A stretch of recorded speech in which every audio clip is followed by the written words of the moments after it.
আমি সকলোৱে জানো ৰিচেণ্টলি অসমত গ্ৰেড 3 এক্সাম হৈ গ'ল আৰু বহু সংখ্যক লোকে এই এক্সামটো দিছে আৰু আজিৰ ভিডিঅ'টো আমি ডিছকাছ কৰিব যাই আছোঁ কিমান কাট অফ যাব পাৰে।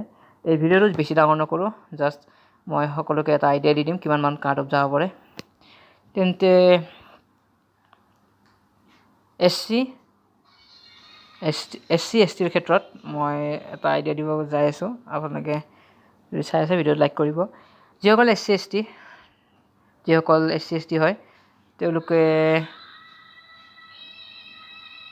যদি 90ৰ আপত নম্বৰ পাবলৈ সক্ষম হয় তেন্তে তেওঁলোকৰ বাবে এটা আশা আছে।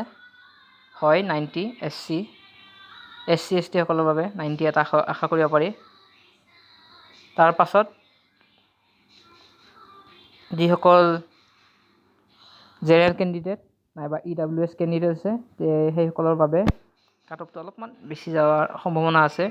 120 বা 130 এনেমান যোৱাৰ সম্ভাৱনা আছে। হয় যিসকল OBC বা EWS হয় তেওঁলোকৰ বাবে কাট অফৰ নম্বৰটো 120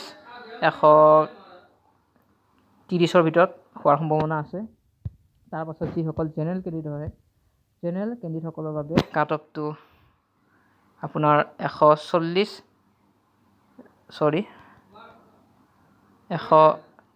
পৰা 140-50ৰ ভিতৰত হ'ব পাৰে যিসকল জেনেৰেল কেণ্ডিডেট। তেন্তে এইটো এটা আইডিয়া হয়, আনুমানিক কি হয় এইটো সঠিককৈ ক'ব নোৱাৰি, তথাপিও আমি এটা আইডিয়া লগাইছোঁ। মই আকৌ এবাৰ কৈ দিছোঁ, যিসকল SC/ST কেণ্ডিডেট আছে তেওঁলোকৰ বাবে কাট অফ 90ৰ পৰা আৰম্ভ হ'ব পাৰে। তাৰপাছত যিসকল OBC বা MOBC নাইবা যিসকল EWS আছে তেওঁলোকৰ বাবে কাট অফ আমি আশা কৰিব পাৰোঁ 120ৰ পৰা আমি আশা কৰিব পাৰোঁ। আৰু যিসকল জেনেৰেল কেণ্ডিডেট আছে তেওঁলোকৰ বাবে 130ৰ পৰা 140ৰ ভিতৰত হ'ব পাৰে। তেন্তে ভিডিঅ'টো যদি চাই ভাল পায় তেনেকৈ লাইক কৰিব।